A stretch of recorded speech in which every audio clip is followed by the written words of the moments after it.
안녕하세요. 흰수염고래 스포츠입니다. 이번 시간은 손흥민의 공격 포인트에 대해서 집중적으로 다뤄보려고 하는데요. 손흥민이 토트넘에 적응하던 시기, 팀의 완벽한 주전으로 자리 잡은 시기, 그리고 현재와 같이 팀 내 핵심 에이스의 시기, 프리미어리그 10년차를 맞이하는 손흥민은 계속해서 진화해왔고 여전히 현재 진행형이죠. 우선 손흥민이 적응기를 지나서 완전한 주전으로 거듭난 이후부터 알아보도록 하겠습니다. 그러면 언제라고 봐야 할까요? 손흥민은 이적 첫 시즌 모든 대회 총 40경기 출전해서 21번의 선발과 19번의 교체로 나와서 8골과 6개의 도움을 기록했습니다. 리그로만 한정해 본다면 총 28경기 출전, 이 중에 13번의 선발과 15번의 교체, 그리고 4골과 1개의 도움을 기록했습니다. 첫 시즌 어려움을 겪은 손흥민은 다음 시즌부터 이제 훨훨 날기 시작하는데요. 16-17 시즌에는 모든 대회 47경기에 나왔고 이 중에 선발 출전은 34번이었습니다. 총 21골, 7개의 도움을 기록하면서 특히 FA컵에서 6골로 득점왕을 차지했죠. 리그만 놓고 보더라도 14골, 6도움을 기록하면서 프리미어리그의 적응을 완벽히 마친 모습이었습니다. 하지만 완전한 주전은 아니었습니다. 해당 시즌 손흥민은 리그에서만 34경기에 나섰지만 이 중에 선발이 23번, 교체가 11번으로 확고한 주전의 위치라고는 말할 수 없었죠. 이듬해인 17-18 시즌 역시 리그에서만 12골 6도움을 기록했지만 총 37번의 출전 중에 교체 출전이 10번이었습니다.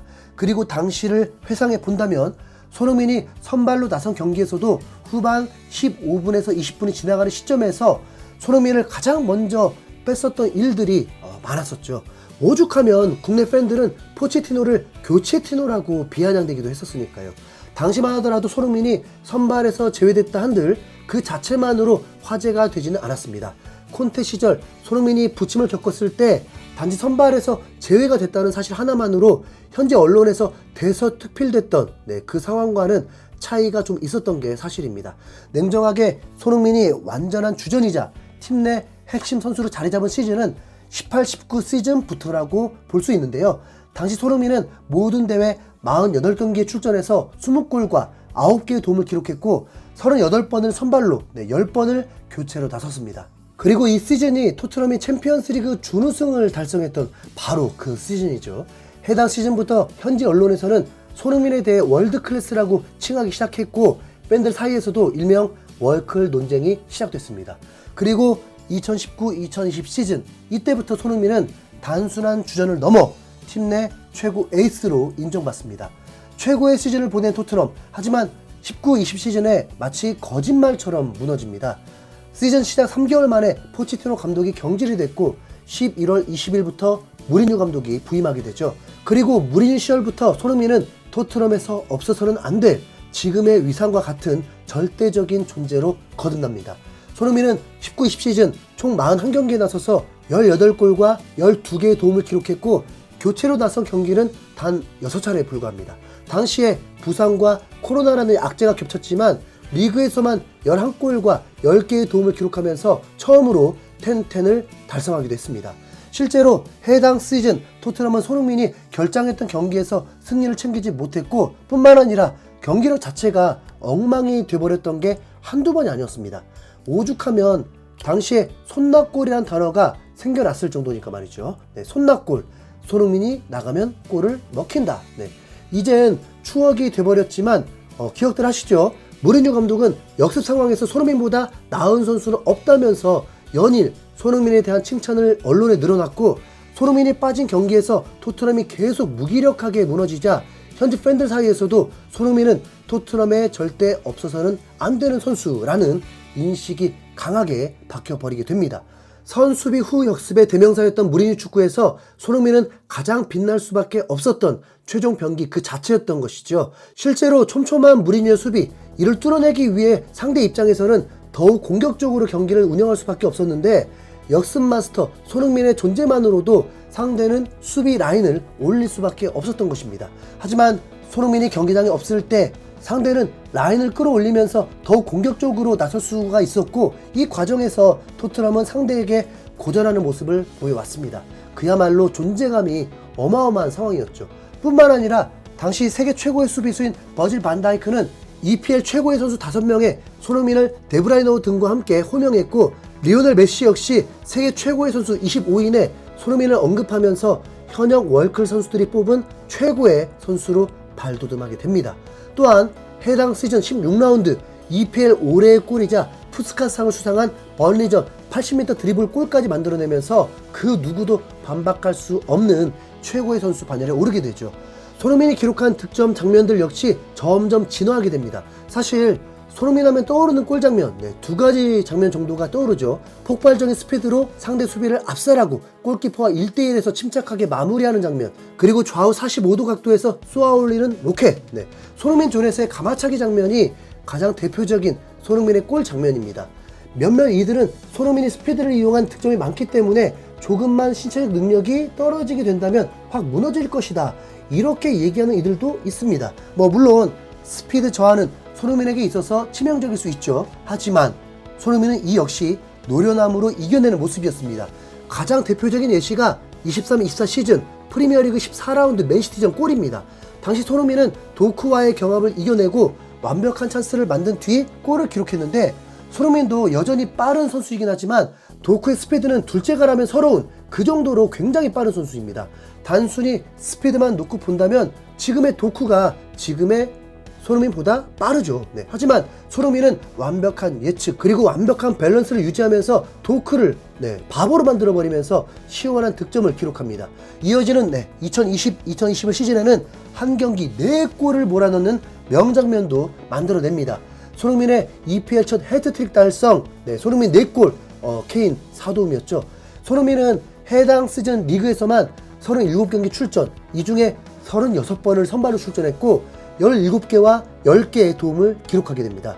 2년 연속 10-10을 달성하는 순간이었죠. 모든 대회 51경기, 22골과 17개의 도움으로, 그리고 44번의 선발과 7번의 교체 출전을 기록합니다. 이어지는 21-22 시즌, 역사적인 시즌이죠. 손흥민의 득점왕 시즌입니다. 손흥민은 리그에서만 35경기 출전, 교체 제로, 23골과 7개의 도움을 기록했습니다. 맨 오브 더 매치 역시 14회나 받게 됩니다. 사실 이때가 콘테 매직이라 불리면서 극적으로 챔피언스리그에 나갔던 시기인데, 콘테 매직이라기보다는 손흥민 매직이라고 명칭을 바꿔야 할 것 같죠. 실제로 다음 시즌 22-23 시즌의 콘테는 손흥민을 하프윙, 소위 메잘라라 불리는 역할을 부여하면서 직접 마무리보다는 공격을 전개시키는 과정으로 활용했습니다. 그리고 이러한 전술은 손흥민을 망가뜨렸고, 더불어 토트넘 팀 역시도 망가져버리고 말았죠. 종으로 뛰는 움직임이 세계에서 가장 훌륭한 선수를 횡으로 움직이게 만든 콘테 전술, 현지 언론의 온갖 비난을 받을 수밖에 없었습니다. 이제 손흥민은 끝났다, 에이징 커브가 찾아왔다 등등 손흥민이 부진하자 온갖 비난을 쏟아냈지만, 정작 손흥민은 22-23 시즌 10골과 6개의 도움을 기록하면서 케인에 이은 팀 내 득점 2위이자 7시즌 연속 리그 2자릿수 득점을 기록합니다. 그리고 23-24 시즌 그 어느 때보다 공격진에서 의존할 선수가 없었던 시즌이기도 한데요. 손흥민은 리그에서만 17골과 10도움을 기록하면서 사실상 토트넘을 혼자 이끌었습니다. 손흥민은 리그에서만 17골과 10도움을 기록하면서 사실상 토트넘을 혼자 이끌었습니다. 손흥민이 대단한 이유는 현재 엔지볼 포스테코글루 감독은 이전에 콘테 무리뉴와는 전혀 다른 축구를 구사하죠. 선수비 후 역습이 아닙니다. 공격 시 양쪽의 사이드백을 중원으로 올리면서 볼 점유를 중요시합니다. 손흥민의 최대 장점인 역습을 통한 공격 상황이 상대적으로 줄어들 수밖에 없습니다. 하지만 손흥민은 엔지볼에서도 완벽히 적응하면서 미완성의 엔지볼에서 17골을 만들어내죠. 특히 손흥민은 이번 시즌 컵백에 이은 득점이 많았는데 PK 2골을 제외한 15개 필드골 중에 절반에 가까운 7골을 순간적인 움직임으로 빈 공간을 점유한 뒤에 측면에서 낮게 깔려오는 컵백 크로스의 도움을 받아서 득점을 기록했습니다. 또한 15골 중에 14골이 어시스트가 기록된 골이었는데, 이 중에 존슨과 히샬리송이 3어시, 솔로몬과 클루셉, 메디슨이 각각 2어시, 포르와 로셀소가 각각 1개의 어시스트를 기록합니다. 시즌 중반을 넘어가면서부터는 메디슨의 어시스트가 말라버렸고, 클루셉도 정신을 못 차리고 패스보다는 슛 난사를 시전하면서 손흥민의 득점도 토트넘의 승리 횟수도 줄어들게 됐죠. 손흥민은 여전히 스피드로 상대를 압살하면서 질주에 이은 득점을 3개 기록했고 가마차기 골 역시 1개를 기록했습니다. 다만 아쉬웠던 점은 적극성이라고도 볼 수 있는 부분이었는데요. 이 역시도 사실 손흥민을 질타할 수는 없을 것 같습니다. 최고의 기량을 갖고 있지만 손흥민은 주장이고 또한 팀플레이어였죠. 슈팅을 때려 범직한 상황에서도 손흥민은 자신보다 가능성이 더 높은 더 좋은 위치에 있는 선수에게 연결해주는 모습이 많았습니다. 90분당 슈팅이 2.6개로 3.7개를 기록한 히샬리송에 이은 2위였고 기회 창출과 빅찬스 메이킹은 각각 68회와 20회로 팀 내 1위에 올라있죠. 특히 빅찬스 메이킹의 경우에 2위인 클루셉의 14회보다 무려 6회나 더 많이 기록한 모습입니다. 아무래도 솔로몬의 부상, 메디슨의 부상 이후의 폼 저하, 클루셉스키의 욕심이 이어지면서 손흥민이 직접 연계 과정에 나서지 않을 수 없었던 상황이 이어졌기 때문이겠죠. 결국 이번 시즌 역시 손흥민에게 위협적인 패스를 연결해줄 케인이나 에리센 같은 존재의 부재가 너무나도 아쉽게 되어버린 상황입니다. 결국 적극성이라기보다는 어쩔 수 없는 상황에서의 선택이었다고 보는 게 맞을 것 같습니다. 모든 감독과 전술들에 녹아드는 손흥민, 최악의 콘테 시절마저 리그 2자릿수 득점을 기록한 손흥민의 이러한 진화는 다음 시즌 엔지볼 2기를 더욱 기대하게 만들고 있죠. 이번 여름 토트넘의 공격적인 영입 그리고 푹 쉬고 돌아올 손흥민을 기대하면서 영상 이만 마치도록 하겠습니다. 시청해주셔서 감사합니다.